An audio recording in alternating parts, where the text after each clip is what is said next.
In a world plagued by famine, war, resource depletion, and climate change, a mysterious figure in a dark suit appears, holding a strange, fish-like mask. He offers an end to all this suffering. From that moment on, powerful mages began to intervene in human affairs, appearing before world leaders to announce they would no longer stand by. They dismantled the reigns of dictators and aggressors, ending conflicts with their overwhelming power, signaling an end to the centuries of inaction. In a grand assembly before the leaders of the world, the mages declared their intention to step forward and help humanity directly. From their central headquarters, which emanated a powerful magical aura, they spoke on behalf of all mages. One man stood as their representative, making a solemn promise to the world in the name of the great archmage, Jung Ui-hyuk. The scene flashes back to a time when civilization was driving itself to ruin, with cities lying in rubble and decay. It was then that the mages appeared, stepping out from the shadows of a broken world. They tackled problems that humanity had deemed hopeless, using their incredible abilities to restore life to barren lands. With their power, they effortlessly dismantled the very weapons of war that had torn the world apart. Humanity's greatest problems, from environmental disasters to the scars of war, were not just solved, they were solved by magic. The world, saved by this magical intervention, entered a golden age unlike any it had ever known, with the mages hailed as saviors. And at the forefront was Jung Ui-hyuk, the archmage who led the mages and shared magic with the world. He became the most honored and beloved person alive. But even in this new golden age, the archmage knew there were still far too many problems that required the touch of magic. Speaking to a small child in a vast magical library, Jung Ui-hyuk confessed that he couldn't solve them all on his own and needed help from more wise mages. He looked to the young, innocent boy before him, his eyes filled with hope and determination as he said, "I need your help." As the greatest archmage, Jung Ui-hyuk knelt down and made a grand promise to the boy, to make him the second greatest archmage in the world. He gently held the boy's face, asking him to promise that he would help when the time comes. He calls him by his name, Yujin. With a bright, unwavering smile, young Yujin gave his teacher a thumbs up and exclaimed, "Yes, teacher, I promise!" But 26 years later, the scene changes drastically. The now adult Yujin has a haunted, gaunt expression as he recalls his teacher's plea for help. Nearby, a man with long, light-colored hair is on the ground, crying in absolute terror, begging to be saved as he realizes something is terribly wrong. Yujin stands over the terrified man, who finds his legs are paralyzed and won't move. A dark, horrifying substance begins to creep up from the floor as the man feels his hands beginning to deform. A grotesque, elongated hand grabs the victim's head. The man screams in pure horror, his face contorting with fear as he begs for his life. While the victim pleads for one last chance, a grotesque tendril erupts from the writhing mass on the floor, whipping out towards a stunned Yujin. The strange appendage strikes and ensnares Yujin's leg, knocking him off balance. He stares in shock, his mind racing as he mutters, "It was real?" The horrifying reality of the situation dawning on him. Lying on the ground, his leg still caught, Yujin looks at the monstrous creature in disbelief. He thinks to himself that he always thought the rumors of such transformations were just a childish ghost story. His face contorts in horror as he recalls the chilling tale, a mysterious figure who goes around finding mages and destroying them in bizarre, horrific ways. This terrifying figure from the rumors is known by a specific title, the Archmage Jung Ui-hyuk's One Great Stain. His abandoned disciple, Yujin. From the shadows, Yujin's own grotesque, masked face appears, the very image of the monster from the stories. Another mage, witnessing the scene, levitates in fear. He desperately tells Yujin not to come any closer, pleading with him to stay back. As Yujin takes a step, the terrified mage loses his composure, screaming, "I told you not to come any closer, you monster!" and unleashes a powerful fire spell. The spell explodes on impact, engulfing Yujin in a massive fireball as the attacking mage is thrown back by the force of his own magic. Scrambling across the floor, the mage reflects in terror. He thought he could believe in the world as long as magic existed, but this event has shattered his faith. He tries to flee, but from the smoke and shadows, Yujin's monstrous form rises, completely unharmed by the blast. Before the mage can escape, Yujin's impossibly long fingers wrap around his face, stopping him in his tracks. In his final moments of terror, the mage screams, his mind unable to comprehend what is happening. This hideous, terrifying thing. It can't be magic. The scene shifts to a dark industrial room where people were forced to process magical materials. An eerie silence hangs in the air as one of the captives wonders if the sound itself has been eaten. A group of kidnapped victims huddle in the darkness, unable to see anything. They question whether this is truly a rescue. Suddenly, a door creaks open. A glimmer of hope appears, and the captives cry out in relief, believing their nightmare as slaves is finally over as they begin to thank their savior. But their relief turns to sheer horror as the rescuer is revealed.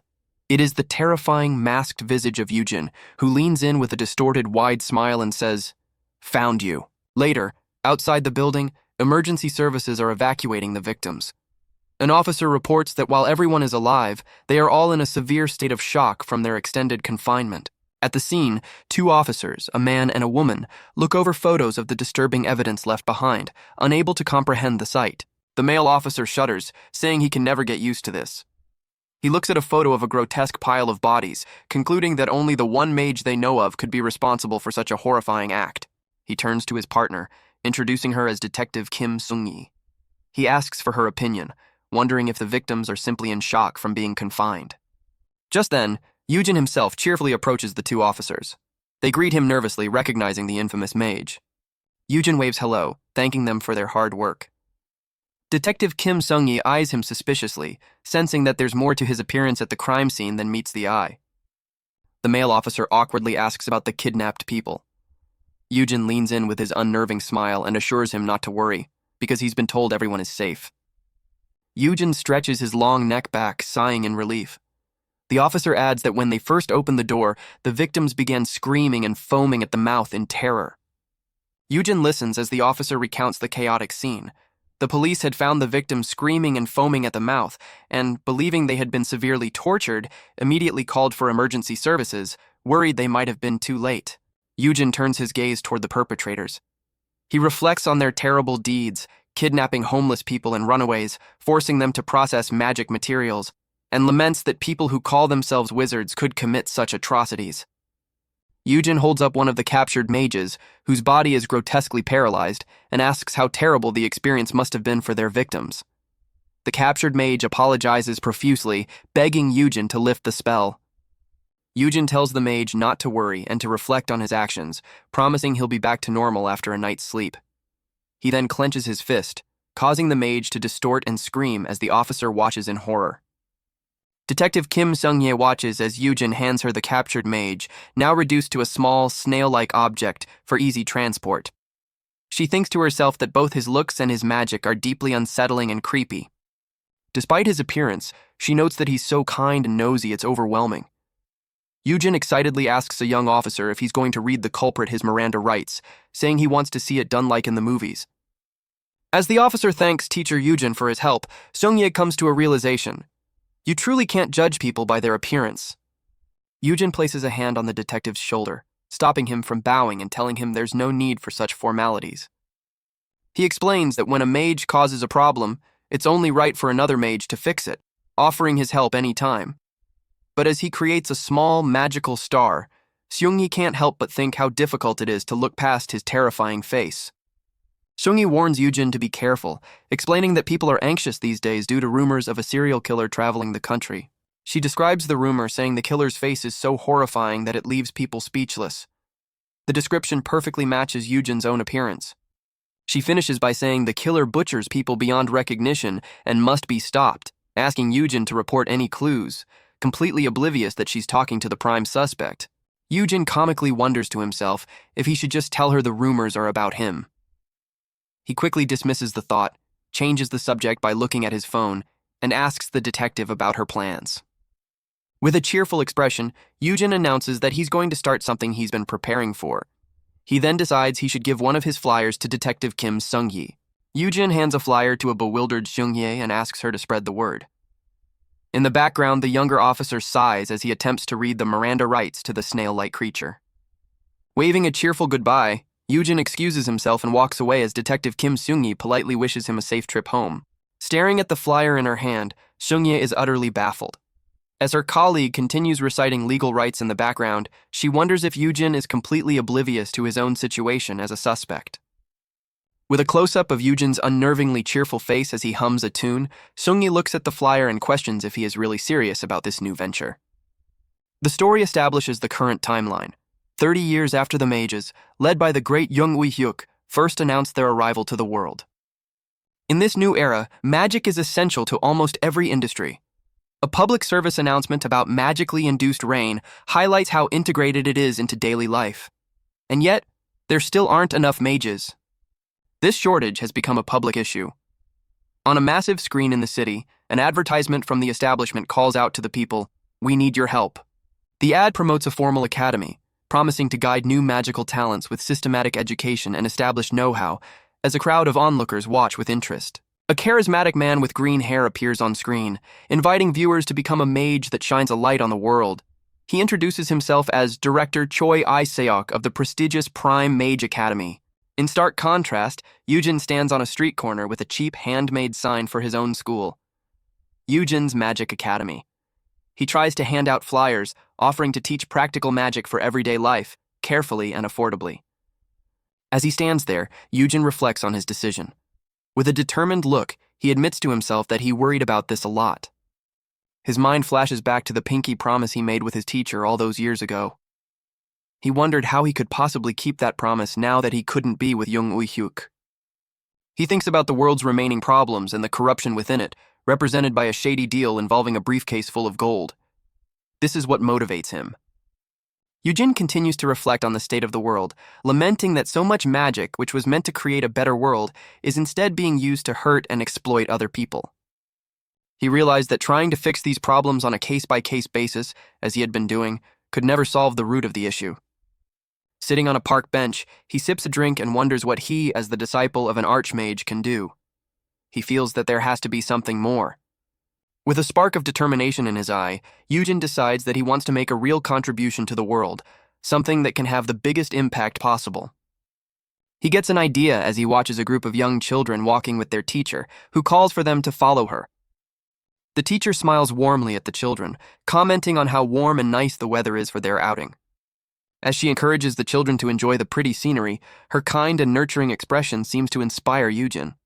One of the children, however, notices the strange, lanky figure of Yujin sitting silently on the bench and asks the teacher why he isn't moving. The teacher, startled, quickly tells the kids to keep their eyes ahead and not get distracted. The solution becomes clear in Yujin's mind. The best way to increase the number of righteous and kind mages is to raise them himself. He begins by trying to hand a flyer to a terrified woman.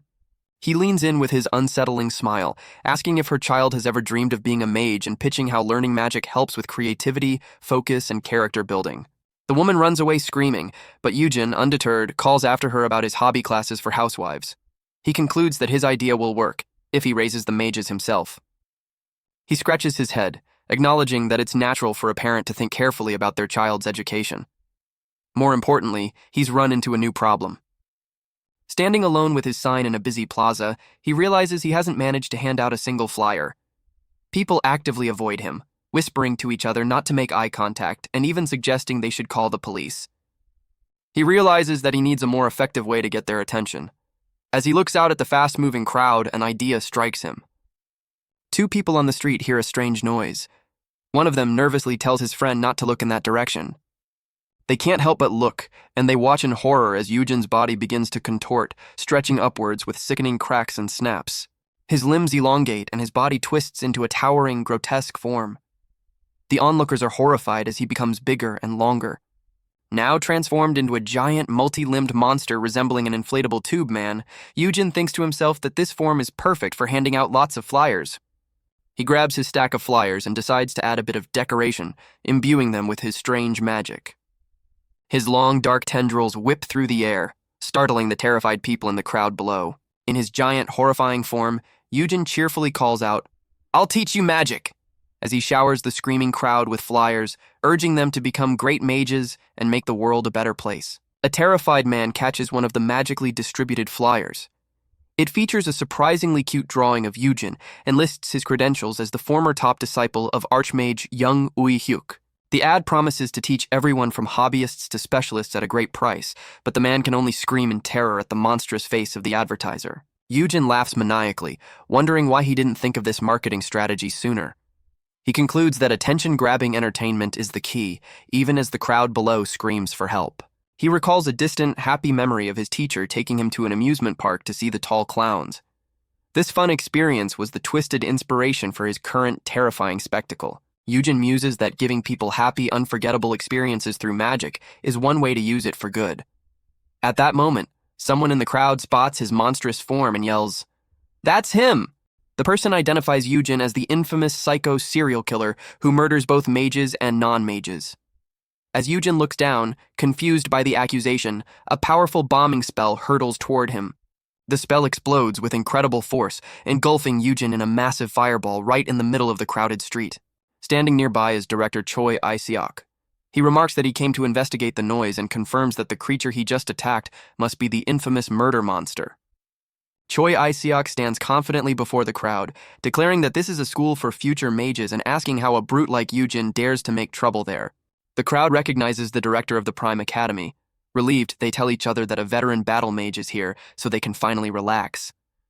Choi Iseok, however, regrets his quick attack. He didn't think a basic spell would actually blow the monster's head off, and wishes he had used more impressive magic for a better visual spectacle.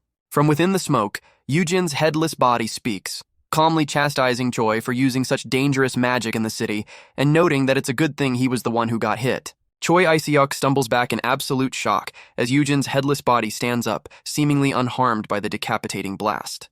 He stares in disbelief, his mind reeling. He swears that he clearly saw the monster's skull crack from the impact of his spell. Before Choi can react, one of Yujin's long, grotesque hands shoots out and grabs his face, pulling him forward. Yujin, his head now reformed, confronts Choi directly. He ironically calls Choi the so-called serial killer, explaining he wasn't sure at first since Choi's face looked fine. Yujin explains that the crowd screaming "the killer is here" convinced him. But the most unforgivable reason is that only a brutal criminal would blast a stranger's head with magic. Yujin's face twists into a horrifying grin as he grabs Choi by the throat, angrily declaring that no innocent person would ever attack someone like that without reason. As Choi struggles, Yujin's magic begins to warp his body into a grotesque, twisted form. Yujin coldly tells him that he will pay for his crimes when he wakes up. Looking down at the defeated man, Yujin instructs him to reflect on his actions and search his soul for redemption. With the situation handled, Yujin announces that he has already notified Detective Kim, so everyone should feel safer now. On the ground, the neutralized Choi Iseok lies twitching. Yujin turns to get back to his publicity work, but stops short as he notices something. From a distance, two people are watching him. One of them, a woman with a pink beret named Ju Yun-hai, calls him a creepy-looking guy. Her male companion wonders if Yujin is using magic to disguise his real face. Her partner mentions the rumor that Yujin is the disciple of Archmage Jung Ui-hyuk. Ju Yun-hee suggests that if that's true, they can just go ask him directly. As they are about to approach, a new figure appears. Ju Yun-hai tells her partner to wait, pointing out that someone else is heading toward Yujin. The scene cuts to a woman with dark, curly hair and a large hat standing in a field of rubble. This is Jung Ein, the true director and the Archmage's own daughter and disciple. Ju Yun-hai runs up to director Jung Ein, excitedly calling out to her. In the foreground, another mage lies defeated on the ground, seemingly a victim of Yujin. Jung Ein gestures towards the groveling mage on the ground, asking her subordinate Ju Yun-hai if she knows who this person is, perhaps recognizing his groveling. Ju Yun-hai reports that there are rumors he is the disciple of Archmage Jung Ui-hyuk. She mutters to her partner that asking pointless questions will just get them yelled at by their director. Jung Ein looks at the horrifying photo of Yujin on her subordinate's phone. She finds it hard to believe a no-name would pretend to be her father's disciple, but then she recognizes the face, questioning, "Yujin?" Ju Yun-hee is shocked that the director knows him. Jung Ein remains silent as her male partner scolds Ju Yun-hee, telling her she should have thought before asking, because she was bound to make the director angry. Ju Yun-hai's partner nervously asks if the director is mad. In response, Jung Ein's hand begins to glow with magic, and she crushes his phone. The man cries out in shock as his phone shatters into pieces in her hand. While he despairs over his phone and Ju Yun-hai apologizes profusely, Jung Ein is lost in thought. She is sure of it now.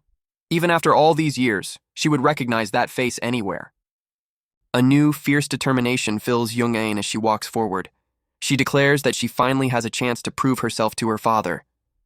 Her eyes burn with ambition as she vows to prove that among all of her father's disciples, she, Jung Ein, is the absolute best. She stares off into the distance, declaring that Yujin will be the very proof she needs to solidify her status. Meanwhile, back in the city, Yujin finishes his treatment on Choi Iseok, who is now conscious but terrified. A disheveled Choi Iseok apologizes profusely for the misunderstanding, claiming he had no idea Yujin was the director there and begging to be left alone. Yujin casually apologizes for promoting in front of his academy, but points out that Choi could have just spoken to him instead of attacking. Choi internally screams that it's impossible to reason with someone who looks so monstrous. The young police officer from before approaches, politely telling teacher Yujin that he should leave catching killers to the police and focus on his new academy, offering to call if they ever need his help. Yujin agrees, waves a cheerful goodbye, and says he'll continue his promotion elsewhere. The officer gives him an encouraging thumbs up, telling him, "Fighting." As Yujin walks away, the officer and his partner watch him go. The partner remarks that even though Yujin is an adult, she can't help but worry about him. Yujin happily decides that his next stop for promotion will be in front of the local elementary school, a decision which sends the two watching police officers into a state of absolute panic. As he walks off into the distance, Yujin reflects on his new title, Teacher Yujin. He likes the sound of it and feels a renewed sense of purpose to gather students and raise great mages. The scene opens with a flashback. A young, innocent Ain, daughter of the Archmage, successfully conjures her first bit of magic. It's a beautiful, sparkling light, and she is filled with pure joy at her achievement. She excitedly turns to her father, the great Archmage Young Ui-hyuk, eager for his praise. He watches her, a silent observer of his daughter's budding talent. Her father gently pats her head, acknowledging her success. He affirms that he saw her magic, telling her, "Of course you can. You're my daughter." With a sinister smile, young Ui-hyuk begins to impart a lesson. He tells Ain that having a special gift isn't enough. It only shines when used for a worthy purpose. He continues, his hand on her head, telling her that she must become someone special, someone who lives up to the great talent he has bestowed upon her. Filled with determination, young Ain agrees enthusiastically. She clenches her fists and declares that she will become a great archmage, just like him. In her excitement, she asks a fateful question. "Oh right, where's Uncle Yujin? I want to brag to him right away." At the mention of that name, the archmage's expression darkens instantly.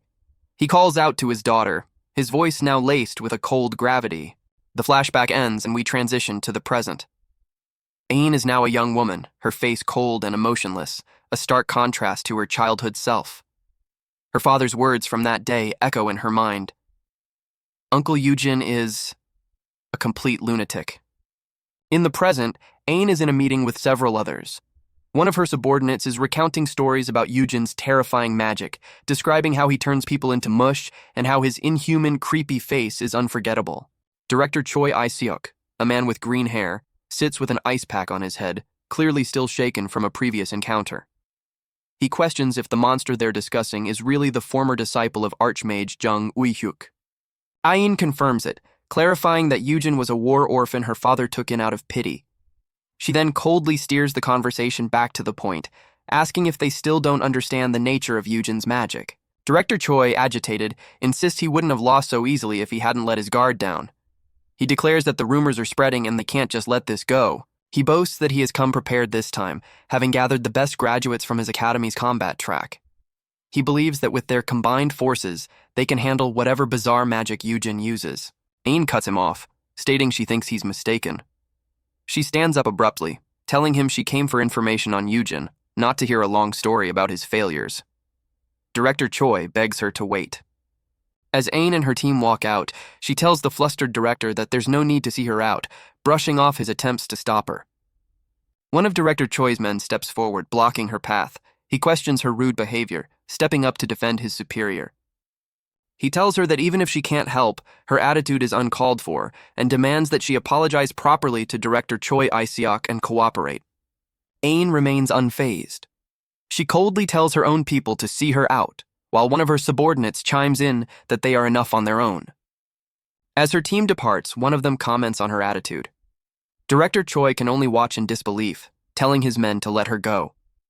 As they walk away, Ain's own subordinates mutter amongst themselves, complaining that she's the Archmage's daughter, not the Archmage herself, and that her father may have taught her magic, but not manners. Director Choi Iseok is left sweating and speechless, completely undermined by the young woman. Walking past the wreckage of Director Choi's office and his defeated men, Ain delivers a final parting shot. Before magic, you should teach them basic manners. Meanwhile, in a public cafe, a man loses his patience with another patron, angrily telling him to keep it down. His girlfriend tries to de-escalate the situation, urging him to let it go. The target of his outburst is none other than Yujin. Unfazed by the commotion, he looks up from his laptop with a grotesque stitched-up face and a horrifying grin, seemingly just browsing the internet. Yujin smoothly diffuses the situation, apologizing to the angry man and telling him he mistook him for someone else. The man, now embarrassed, quickly apologizes for being loud. As the couple walks away terrified, Yujin returns to his laptop, musing to himself about how scary algorithms are and wondering just how much he's been procrastinating while supposedly looking for materials. His inner monologue reveals his true purpose. He was supposed to be researching social media marketing but had no idea where to start, getting lost in thoughts about online ads and whether the world was ending. Just as he tries to refocus on his task, he spots a familiar-looking group in a video on his screen. It's Ain and her subordinates. As he leans in for a closer look, a hand taps him on the shoulder. It's one of Ain's agents, a young woman with blonde hair and a pink beret named Ju Yunhai. Startled, Yujin jolts in his seat. Ju Yunhai, taken aback by his grotesque face up close, is terrified, exclaiming how much he scared her. Yujin quickly apologizes, but Ju Yunhai is still reeling from the shock, thinking to herself how insane his face is. Her partner, a man with dark hair named Go Huimyong, helps her up. Go Huimyong calmly confirms his identity. "You're Yujin, right?" With a creepy smile, Yujin confirms that he is. The two agents extend their invitation. Go Huimyong explains that someone really wants to meet him and asks if he would mind coming with them for a moment. Yujin agrees to come along quietly for now. The agents escort him out into the busy city street, with Go Huimyong nervously asking him not to do anything suspicious. Yujin playfully asks for a hint about who wants to see him. Ju Yunhai, trying to maintain a professional demeanor, replies that she thinks they want him to be surprised. As they walk, Ju Yunhai internally scolds herself for getting excited and speaking out of turn, while Go Huimyong wonders to himself just what kind of person looks the way Yujin does. Go Huimyong's thoughts reveal his growing tension. It's not just Yujin's looks, but the entire vibe he gives off that puts everyone on edge. He knows they'll have to act immediately if Yujin shows his true colors. He reflects on the mission, thinking that what he assumed would be a simple escort job has become incredibly tense and suffocating. The scene cuts back to Ain's briefing. She begins to reveal Yujin's file. He is 34 years old. He was a war orphan her father, the archmage, took in and raised to become a mage. Ain continues, explaining that Yujin worked as a lead researcher at the Magic Technology Research Foundation before he went missing 14 years ago. Go Huimyong realizes the rumors were true, while Ju Yunhai discovers a childhood photo in the file. They are both shocked, wondering aloud how such a cute kid could have turned into the terrifying monster he is today. Ain calmly tells them she'll finish her preparations while they bring Yujin to her. One of them asks what exactly she plans to do once she meets Yujin, seeking clarity on the dangerous mission ahead. Ain looks down, clutching a small object. She recounts what her father said on the day Yujin disappeared, that Yujin had disappointed him. Her eyes narrow with cold fury. The disciple who had always been by her father's side, who had his favor, simply turned his back on him and vanished. And now, after all these years, he has suddenly reappeared. She declares her personal mission. She is going to find out whether Yujin has any intention of threatening or disgracing the name of Archmage Jung Ui-hyuk. Her grip tightens, crushing the object in her hand to dust. And if there's even the slightest chance he does, once you bring him here, I'll handle everything myself. She tasks them simply with locating and transporting Yujin to her, making her deadly intentions clear. Back on the street, the tense procession continues. Ju Yunhai walks beside the silent Yujin, every step filled with unease as she wonders just what is going on inside his head. She can feel his gaze fixed on her, a constant, unnerving pressure that makes the air feel thick and hard to breathe. The creepy silence is getting to her, and she knows she has to break it before her nerve gives out completely. Trying to regain control, Ju Yunhee reminds herself that he wouldn't do anything stupid out in the open. But just as she asks if he works with Ain, Yujin turns to her with a chillingly sweet smile and says, "Got it." Before she can react, he lunges forward, his face contorted into a terrifying mask of glee. He asks her, "You're in this video here, right?" In a flash, his arm extends with impossible speed, knocking the phone from her hand as a wave of light blue energy erupts from him. Panicked, Ju Yunhee screams, "Change of plans! Let's just subdue him and drag him in!" as she launches a counterattack. Her partner, Go Huimyong, readies his own magic, thinking to himself that he knew it would end up like this. Go Huimyong unleashes a powerful blast of energy, hitting Yujin head-on and sending him crashing to the ground. Smoke rises from Yujin's downed body. Go Huimyong curses the change of plans, realizing they blew their simple mission. Ju Yunhai nervously asks if he's dead. Suddenly, Yujin's severed arm, which Ju Yunhai had cut off, begins to writhe. Dark, disgusting tendrils sprout from the wound, regenerating the limb before their eyes. Ju Yunhai frantically tries to justify her actions, explaining that Yujin was staring at her creepily and reaching for her, so she just reacted in a panic. To their horror, Yujin rises from the ground. With a calm, twisted smile, he apologizes for startling her, then casually asks if cutting off his arm wasn't a bit too much of a way to blow off steam. The scene flashes back to Ain's briefing before the mission. Her agents discuss their strategy. What should they do if Yujin attacks first? Ju Yunhai expresses her doubt, mentioning the rumors that Yujin has already killed several mages and that as a former disciple of the Archmage, he might be out of their league. Ain, however, coolly dismisses their worries. She reassures them that even if his magic talent was outstanding, Yujin was still just a researcher. She boosts their confidence, reminding Go Huimyong that he's a top-class bodyguard who's protected executives from countless assassinations, and praising Ju Yunhai as a veteran mercenary who has fought through terrorist-infested war zones on her own. Ain tells them they are nothing like the poser director Choi Iseok, and that they should trust her judgment in choosing them. She gives them their final orders. If anything happens, respond while minimizing damage and contact her immediately. A close-up shot of Ain shows a flicker of concern on her face, likely sensing that the worst has happened. Back in the present, chaos has erupted. Yujin's dark tendrils have ensnared both agents. Ain arrives on the scene to find them writhing in his grasp, surrounded by terrified onlookers. Yujin looms over his captured prey, his face a nightmarish spectacle as his victims are overwhelmed by his grotesque magic. In a moment of desperation, Ju Yunhai screams out her director's name, Ain, as Yujin prepares another attack. Ain quickly moves to her fallen agent's side, asking if they're okay. Ju Yunhai, terrified, can only utter her director's name before screaming a warning. Director, watch out! The agents frantically report on Yujin's power. They explain that no matter how much they hit his magic, it keeps regenerating, and it cuts through their defensive spells like they're nothing. Ju Yunhai adds the most crucial warning. If Yujin touches you, it's over. She confirms what they now know for sure. He's a complete monster.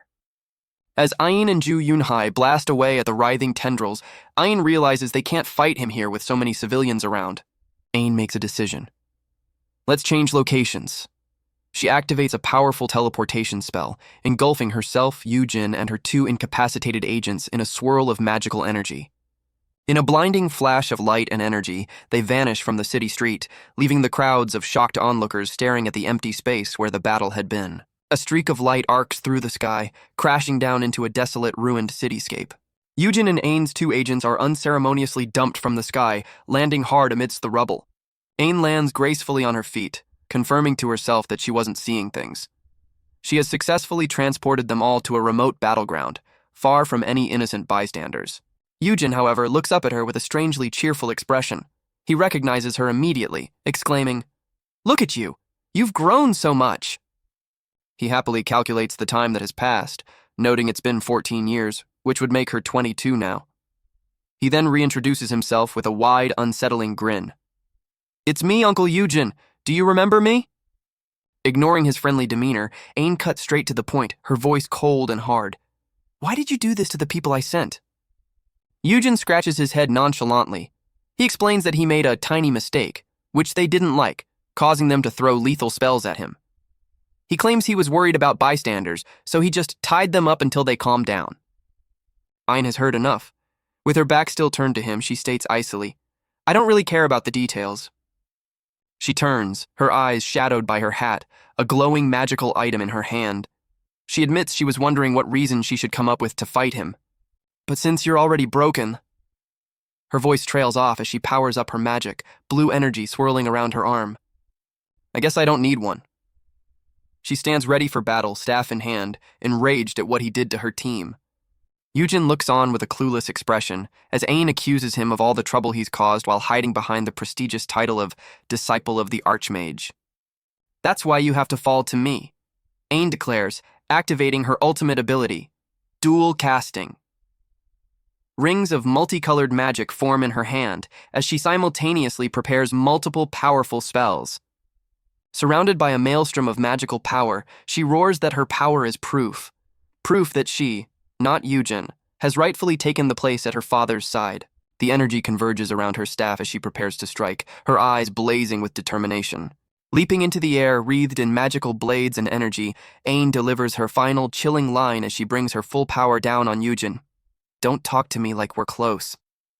On a massive city billboard, the public-facing director of the Prime Mage Academy, Choi Iseok, is shown, with a declaration of his frustration. "I can't just let this go!" The scene cuts to a wrecked room, the aftermath of a battle. Director Choi Iseok sits blindfolded and defeated amidst the rubble. An injured instructor on crutches furiously exclaims that what happened is an insult to the director and their entire academy. The furious instructor insists they have to put the arrogant girl in her place, regardless of her being the Archmage's child. However, Choi Iseok, still seated, calmly tells him to let the issue go. Choi Iseok elaborates, reminding his subordinate that the girl, Jung Ain, is the daughter of the world's greatest mage, Jung Ui Hyuk. He poses a rhetorical question, asking if they truly believe she only inherited her father's wealth. A flashback begins. Choi Iseok recalls a time when he was on a mission with Jung Ain by chance. Their objective was to eliminate a criminal syndicate of mages. The memory continues, showing the immense destruction left in the wake of the battle. Below a powerful figure floating in the sky, a cult-like group of mages stands defeated. Choi Iseok admits that for the first time, he felt his own magic was utterly pathetic in comparison. The powerful figure is revealed to be Jung Ain, her power radiating. Choi Iseok confesses the difference in their abilities was so vast that it was hard to accept they were both mages. He had no choice but to stay silent, feeling utterly insignificant. Back in the present, Choi Iseok's face is covered in a cold sweat as he finishes his thought. He states that even if every single combat mage from their academy, himself included, were to attack her at once, he can't imagine any of them even managing to scratch a single hair on her head. The image of an exploding building emphasizes his point about her destructive power. The scene shifts back to the current battlefield. Yujin lies on the ground, covered in a grotesque black substance. Ain's subordinate, Ju Yunhai, looks down on him, thinking to herself how rough the day has been. The narration reinforces Jung Ain's terrifying power, describing her magic as a natural disaster. The thought of such a monstrously powerful person ever losing seems utterly impossible. Lying on the ground, Yujin observes the swirling dark magic around him and thinks to himself that something is strange. He looks up at Jung Ain, who is glaring down at him with furious, glowing green eyes. He can't understand the source of her intense anger. A sinister, smiling face materializes from the dark magic enveloping him. Yujin, looking up at Ain's eye, wonders if something bad happened to cause this rage. As Jung Ain unleashes another attack, Yujin muses that the Ain he remembers wasn't someone who would throw a tantrum just because she was in a bad mood. Ain simply screams for him to shut up. Her eyes blazing with fury, Jung Ain questions how he, a traitor, dares to call her uncle. Ain accuses him of betraying her father and disappearing without a trace, only to shamelessly reappear and disgrace the title of Disciple of the Archmage. She declares that as her father's true disciple, she is simply punishing him for his transgressions, unleashing a powerful beam of magical energy. Struck by the attack, Yujin is bewildered. He can't comprehend what he could have done to make Ain so upset after all these years. Then, a sudden realization dawns on him. A flashback begins, showing a much younger, sad-looking Jung Ain.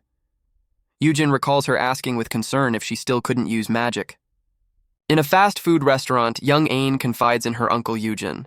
She's upset that her father, the Archmage, just told her to wait longer, while other talented children younger than her were already learning basic magic. Desperate, she asks her uncle for advice, worried about what will happen with her father if she can't become a mage. Her plea startles Yujin. Yujin reassures her, telling her not to worry. He reminds her that she is the daughter whom the world's greatest Archmage loves more than anyone. With a kind smile, Uncle Yujin promises that he and her father will find a way to turn her into a mage, just as amazing as her dad. Tears of relief well up in young Ain's eyes as Yujin continues, promising that once she can finally use magic, they will study it together. He vows to train her so well that she will even blow her own father away.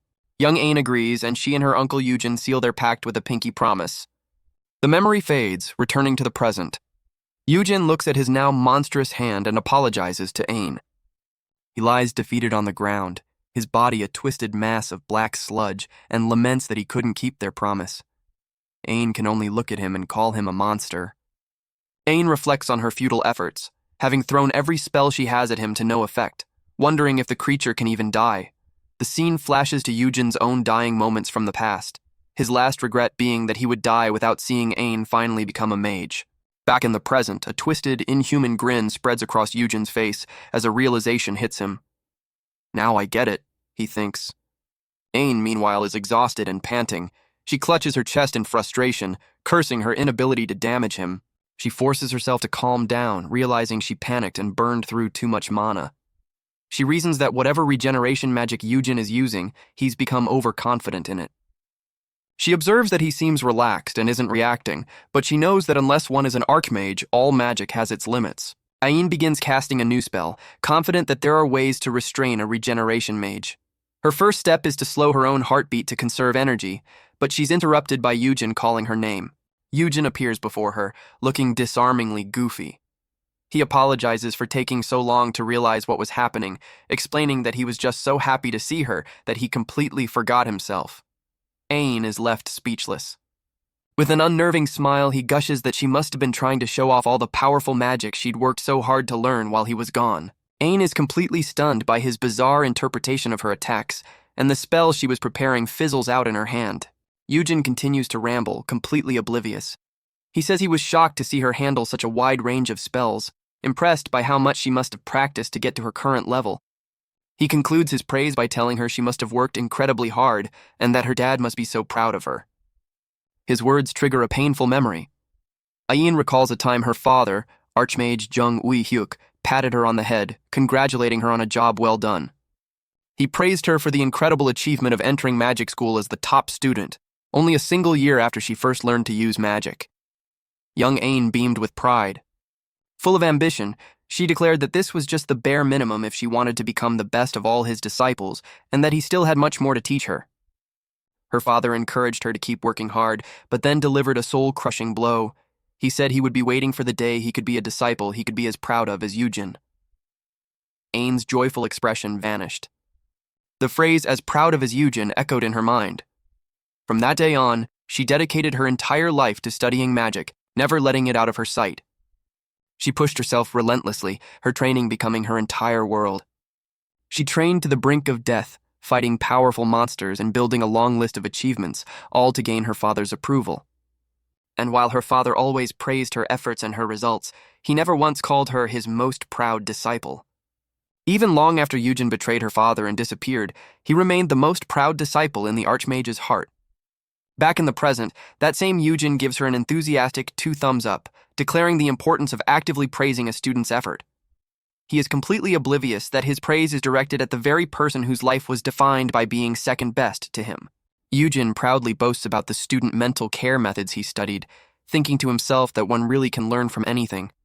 But his words are like poison to Ain, whose hand trembles as she struggles to contain her boiling rage. Yujin believes his praise should be enough to soften Ain's heart, but instead, she furiously crushes the ball of magic she was forming in her hand. Yujin is left confused by her reaction. Ain's mind races, thinking about everything she has worked for and built up over the years. She furiously swallows the remnants of her magic, her thoughts consumed by the immense work and achievements he so casually dismissed. Watching from the sidelines, her subordinate Ju Yunhai is shocked. Ain internally screams at the injustice of having all her efforts reduced to something so small. Her rage finally boils over. Ain unleashes a torrent of magical energy, furious that he would dare write off her life's work as a simple kid showing off. She glares at Yujin with renewed determination. "Fine," she says. "Since you're watching anyway." Yujin stands there, his unnerving masked face watching her expectantly. Ain summons an immense sphere of destructive energy, challenging him to withstand this attack with his vaunted regeneration. She grimly accepts this path, if it's what's required to finally shake off her crippling inferiority complex. Ju Yunhai panics, screaming for her director, Ain, to calm down. She warns that unleashing a spell of that magnitude will get them all killed. Yujin looks up at the massive, swirling vortex of magic Ain has created, a tiny figure in comparison, and can only say, "Holy..." His face is a mask of pure, unadulterated awe. Wow, he thinks. So you finally climbed all the way to the pinnacle of magic. Triple casting. Instead of fear, Yujin is filled with pride for her. He marvels at how hard she must have worked to master magic to such a high level. He sees her ultimate spell not as a threat, but as the culmination of her dedication. In his twisted way, he feels a desire to help her. He declares his intent to honor all the effort she has put in, wanting to help her power bear even greater fruit. With expert eyes, he correctly identifies her ultimate technique, triple casting. But then, with a sinister-looking grin, he completely misreads the situation once again. He tells her that what she really needed all this time wasn't praise. Before she can react, his elongated arm darts out, his hand easily stopping her planet-destroying spell in its tracks. It was advice. He begins to lecture her on the manual control circuit of her spell, suggesting that a tiny tweak to the mana distribution would make it far more efficient. Ain is left utterly dumbfounded by his audacity. He continues his unsolicited lesson, telling her that what she truly needed was someone to point her in the right direction. From afar, Ju Yunhai can only watch in disbelief, unsure if she should be relieved that he survived or terrified of what's happening now. As if he hadn't done enough, Yujin adds, "Oh, and also another thing." This is the final straw for Ain. She finally snaps. "There he goes again," she shrieks, slapping his hand away. She screams at him, asking if he still hasn't fixed that infuriating habit of his. She furiously points out that he still doesn't understand what he did wrong, mocking the excuse she knows is coming. "What now? Are you going to say you just wanted to help again?" She erupts, yelling that he always nitpicks every tiny mistake. She reminds him that they are in the middle of a literal life-or-death battle and asks how he can be so oblivious after 10 whole years. Her rage dredging up old memories, she brings up a time she baked cookies for her father's birthday. Even then, Yujin had to play food critic, pointing out they were burnt and suggesting different flour, completely embarrassing her in front of her dad. She demands that he stop meddling and patting himself on the back for his unwanted advice. Finally letting out all her pent-up frustration, she screams at the top of her lungs, "You're seriously so freaking annoying, you nerd!" From the ground, Ain's subordinate Go Huimyong remarks with surprise that he never knew his director could swear. Ju Yunhai looks on, equally shocked. Yujin is taken aback by her insult. Then, in a moment of utter cluelessness, he offers to undo her anger for her, as if it's a simple spell he can dispel. Having vented her frustrations, Ain begins to cool down.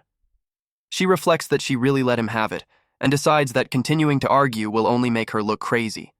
She chooses to move on. Composing herself, she asks Yujin a simple question. "When did you first start using magic?" Yujin recalls how he and her father had worried about how to help her. His answer is quiet and chilling.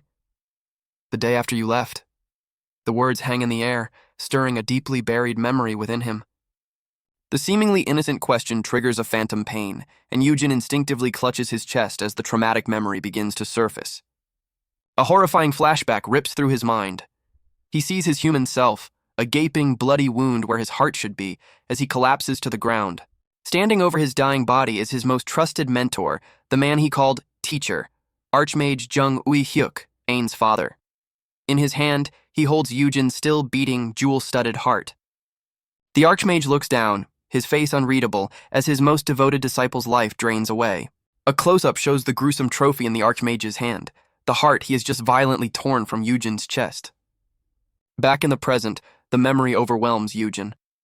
He grips his chest, the agony of the betrayal as fresh as if it had just happened.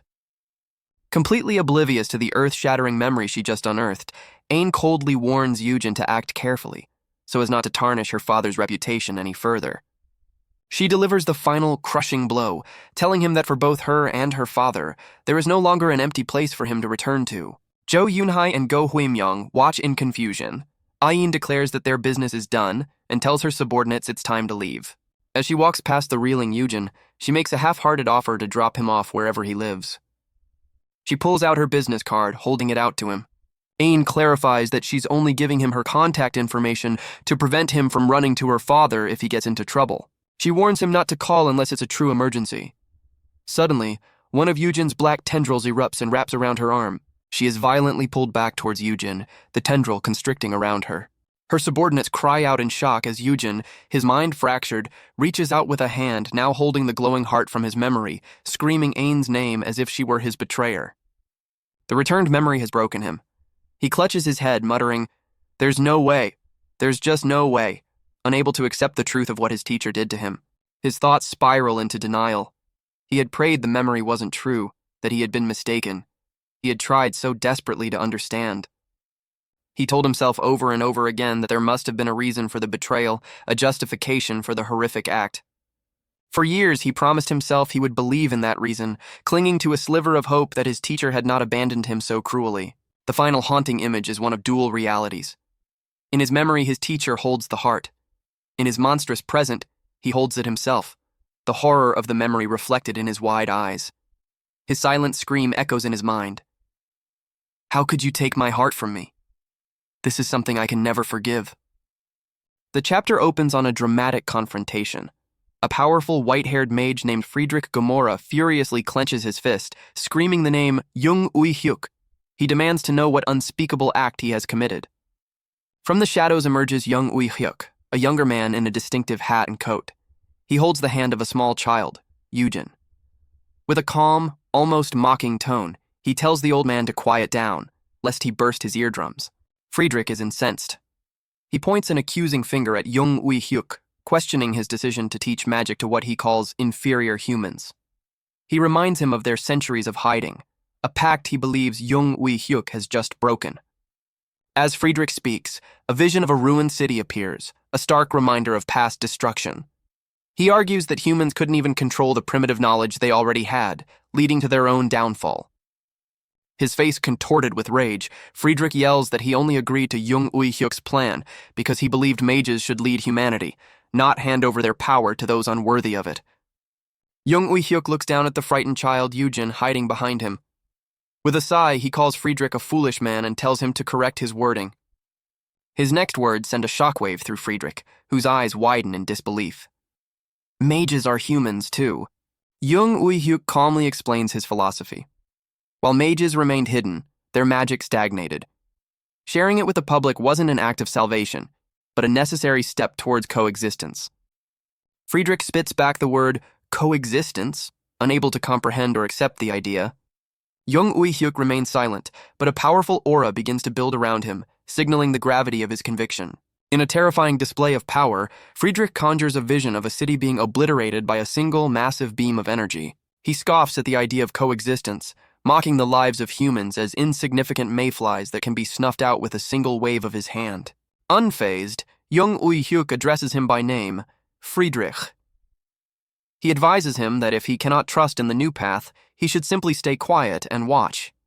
The times are changing, and mages must change with them. Looking down at the young Yujin, Jung Ui-hyuk delivers a chilling prophecy. One of those insignificant humans that Friedrich looks down upon might one day become a mage so terrifying that even Friedrich, the strongest mage alive, will seem like nothing in comparison. The flashback concludes with Friedrich identifying himself as the Archmage, declaring that a mere mage like Jung Ui-hyuk will pay a price for daring to stand against him. The scene shifts to the present day. Ain, the Archmage's daughter, is asleep, her face peaceful. Her eyes slowly open. The intense confrontation was a dream, a memory. Realizing this, her first thought is a question about herself. Anyway, about Ain. Suddenly, she sits up, startled. She's in an unfamiliar room on a couch. A man and a woman, Mr. Go and Ms. Ju, are sitting opposite her. Ms. Ju notices she's awake. Confused, Ain asks where she is.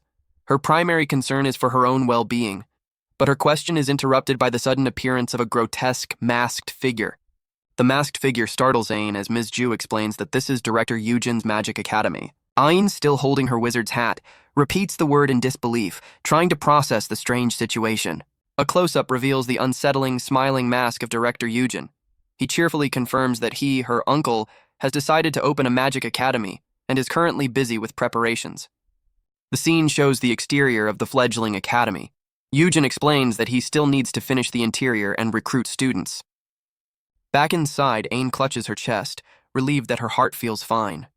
She wonders if Yujin's strange magic was responsible for fixing it. Yujin, meanwhile, mentions his attempts at social media promotion for the academy. A sudden surge of anger replaces Ain's confusion. She glares at Mr. Go and Ms. Ju, accusingly asking if they were casually chatting with the man who just ripped her heart out. Flustered, Ms. Ju stammers a denial. Ain's green eyes widen in shock. The revelation that Yujin knew about her heart condition all along leaves her speechless, able to utter only a single word. What? She processes the information with disbelief. So he punched a hole through my chest just to check that, she thinks? Mr. Go clarifies, reminding her that she used powerful spells that day. He explains that the immense strain from her magic is what likely caused her heart to go into shock, leading to her collapse. Mr. Go continues, revealing that Yujin panicked and rushed her to his academy himself, since her condition is confidential and couldn't be taken to a normal hospital. Yujin's frantic concern paints a different picture of the grotesque man. Slightly embarrassed, Ain picks up her hat. She apologizes for the trouble she's caused and says she'll be on her way, trying to escape the awkward situation. But as she's about to leave, Yujin's voice stops her in her tracks. He simply says her name, Ain. She turns to face him. Yujin, still referring to himself as uncle, tells her there's something he needs to tell her. He leans in slightly, emphasizing that it is something important. After a moment of silence, Yujin dismisses his two subordinates, telling Mr. Go and Ms. Ju that they can clock out for the day, leaving him and Ain alone. As they walk away, Ms. Ju gossips under her breath, remarking that Ain's terrible attitude suddenly makes sense if she grew up looking at Yujin's creepy face. Outside, Mr. Go notices Ms. Ju is staring at the flyer for Yujin's academy. He questions why she's still looking at it, especially after what happened. She holds up the childish flyer, expressing her disbelief. Has he lost his mind?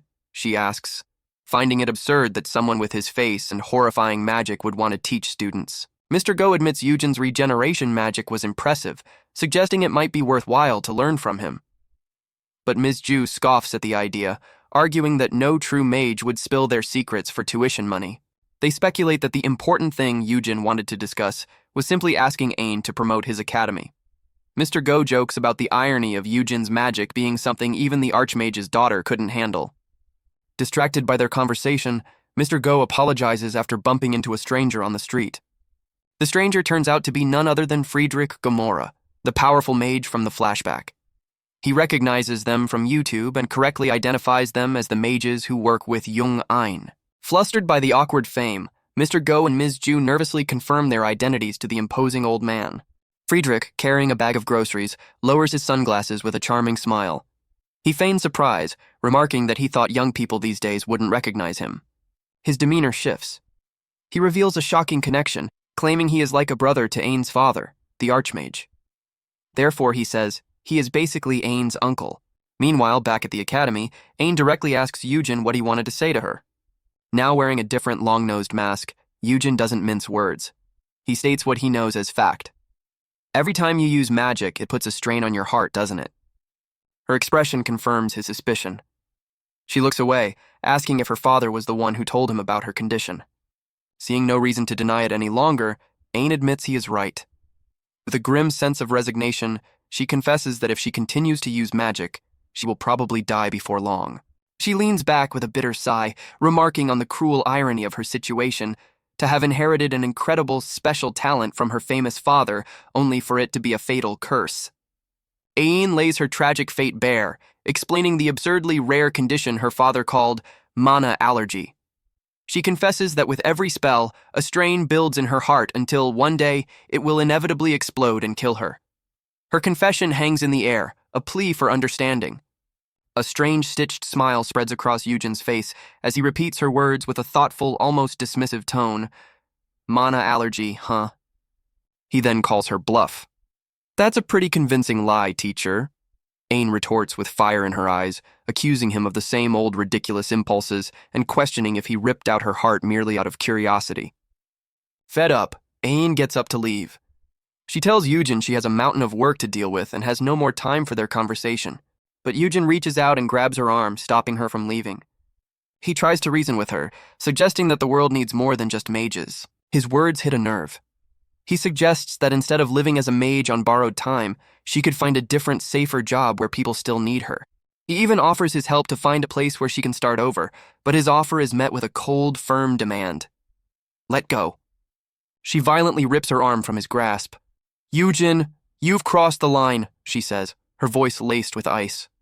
She tells him there is no empty space left for an uncle in her life anymore. Her face twists into a mask of rage and determination.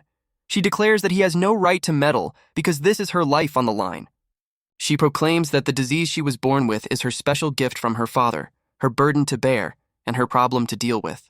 She declares that she would rather die than live a mundane life. Especially as the daughter of the Archmage, being anything less than special is a fate worse than death. She snatches one of his academy flyers from the table, mockingly congratulating him on his new venture. Shoving the flyer into his chest, she tells him to focus on the students who will actually pay to listen to him instead of sticking his nose where it doesn't belong. As she storms off, her phone suddenly rings. Defeated, Eugen tries to explain. The truth is, but he's too late. Ein answers the call, confirming her identity. Yes, this is Jung Ein. It's Ms. Ju on the line. Eugen looks on with concern as Ein notes the strange, panicked tone in her subordinate's voice. Whatever news Ms. Ju delivers sends Ein into a panic. Her eyes widen with fear as she promises to come right away, urging Ms. Ju to hang on. She hastily apologizes to Eugen, explaining that something urgent has come up before rushing out the door. Left alone in the quiet room, Eugen watches her go. A thought crosses his mind, full of regret.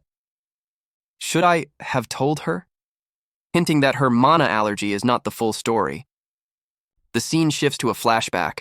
A younger, unscarred Eugen and a colleague stare at a holographic display, another medical simulation having failed. The data is conclusive.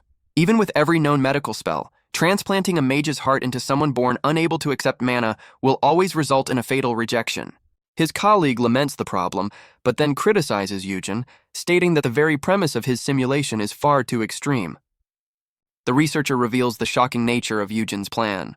To transplant a heart with the highest mana density ever recorded into the body of Ein, who at the time wasn't even 8 years old. Eugen, looking much more human and wearing a lab coat, defends his extreme proposal. Ein is his teacher's daughter and his precious niece. Of course, he should give her the absolute best he has. Ultimately, however, he concedes. Giving her the ability to use magic is pointless if she's doomed to live with an expiration date. He decides to table the method, holding on to the hope that there must be another way. The flashback fades, leaving Eugen alone with his thoughts. He dismisses his earlier regret, concluding that even if he had told Ein the full truth, her stubborn pride would have never allowed her to give up being a mage. He clutches his head, tormented by his powerlessness. He questions what he should have done if he should have forcibly stopped her from using magic. He traces his failure all the way back to the moment he allowed her father, the Archmage, to take his heart. The weight of his guilt becomes unbearable. Ein is going to die because of me, he screams internally. He collapses onto the stairs, utterly defeated, feeling he has no choices left. He realizes with dawning horror that nothing has changed. It's just like it was 14 years ago. He's still the same useless coward, unable to change fate. Suddenly, the sharp chime of a doorbell cuts through his spiral of despair, pulling him back to the present. The scene cuts back to the street, where Ein faces off against Friedrich. She coolly remarks that besides their hair and eye color, she doesn't really resemble her father. Friedrich looks down at her from a higher vantage point. He agrees, but his eyes fixate on her hat. That hat brings back memories, he muses. Ein feels the immense pressure radiating from him, confirming that this truly is the legendary figure she's only heard stories about. In her mind, she recalls his infamous reputation, once her father's right-hand man, now a traitor who leveled multiple cities in their cataclysmic battles. Friedrich casually chugs a can of soda, remarking how just seeing her brings him back to the old days. Ein identifies the man before her mind racing. Friedrich Gomorrah, the strongest battle mage alive. The title alone makes her feel sick. With a cruel grin, Friedrich flicks his finger and says, "Catch." He effortlessly sends Mr. Go and Ms. Ju flying through the air. They land in a broken heap before her. Friedrich scoffs at their weakness, questioning why she even bothers keeping such embarrassing errand runners around. Beaten and terrified, Ms. Ju weakly tells Ein to run. She apologizes for calling her, admitting she was just too scared. It was her terrified call that brought Ein here. Ein promises to get them to a hospital, but Ms. Ju thanks her for everything. Till now, a phrase that sounds like a final goodbye, shocking Mr. Go. Apologizing to her fallen subordinates, Ein unleashes a massive blast of fire magic directly at Friedrich. Friedrich stands his ground, completely unimpressed. You had enough time to say your goodbyes, right? He asks calmly. Now help me out a bit. He finally reveals his true intention. He's on his way to see her father, Young Ui-hyuk, for the first time in ages, and a dark, sinister magic forms in his hand. He states that it would be rude to show up empty-handed. The terrifying implication hangs in the air. Ain is the gift he intends to bring. With a twisted smile, he elaborates. Bringing his daughter's severed neck should make for a dramatic reunion after 30 long years, but Ain doesn't flinch. She scoffs, telling him he clearly doesn't understand her father if he thinks this is how an old friend should act. Her staff glows with power. She declares herself the Archmage's most loyal disciple, and as such, Friedrich is turned away at the door. With magic circles flaring to life, she gives her final, defiant challenge. You won't be seeing father today. Choose your place of death with honor. The scene opens in chaos as paramedics rush forward in a panic. On the ground lie several bodies, victims of a sudden magical attack. A close-up shows one of the victims, unconscious and bleeding heavily. A voice urgently calls to move them to the resuscitation room immediately. The scene shifts.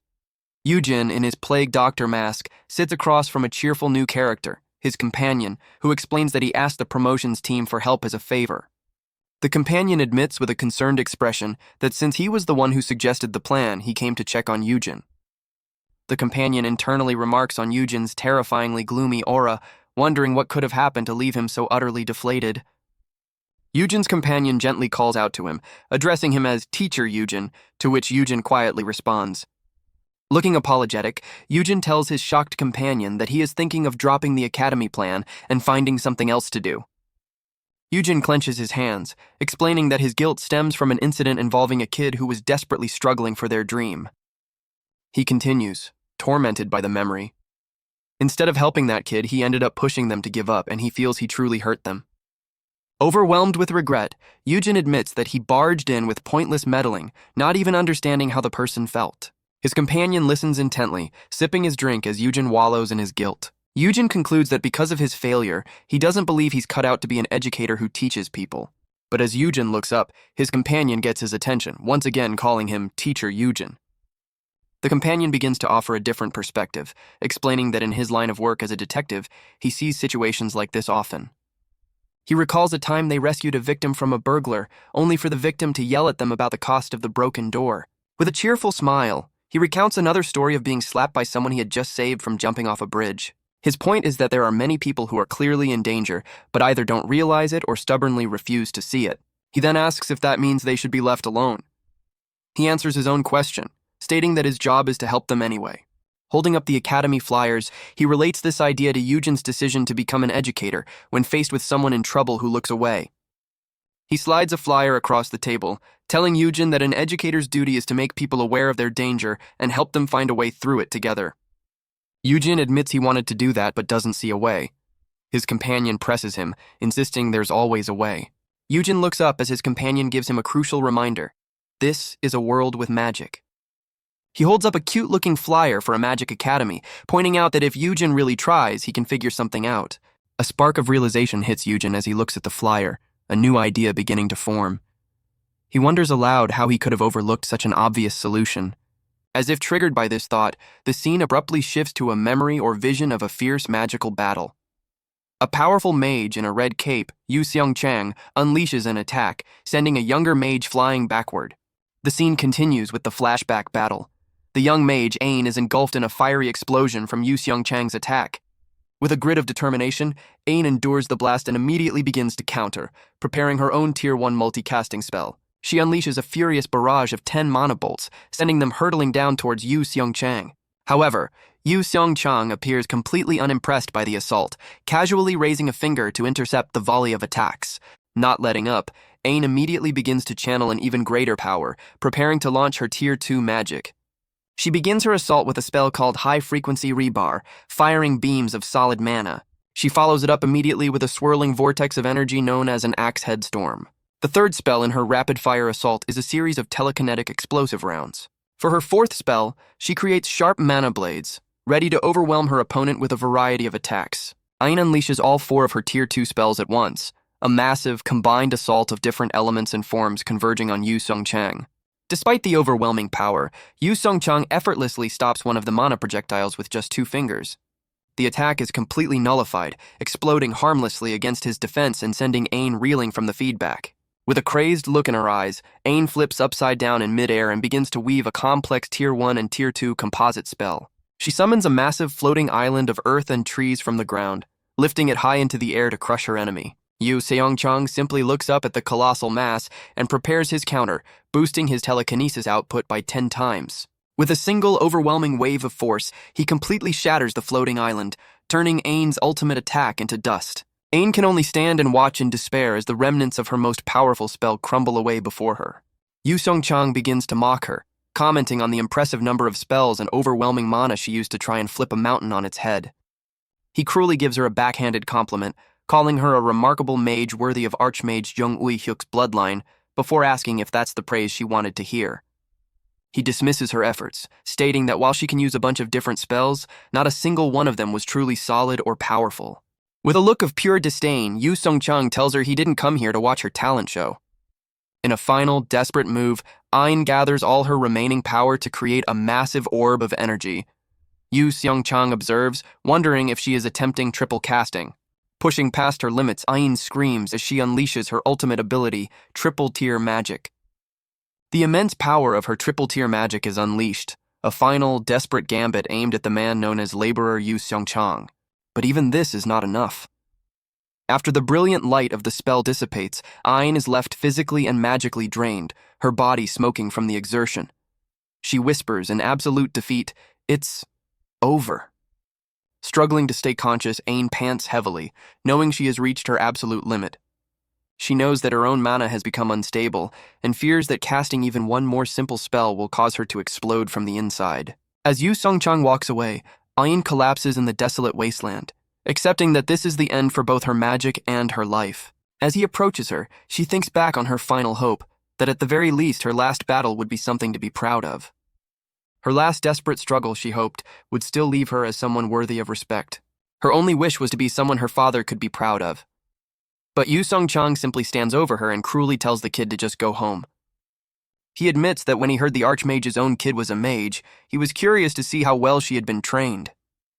But now, he sees nothing but cheap tricks. Flashy, overblown spells with no substance, and a so-called triple-tier spell that was just 3 rings stitched together. He calls her efforts a joke. He looks down with contempt, saying that if this is the level of his own flesh and blood, he almost feels sorry for her father, Jung Ui-hyuk.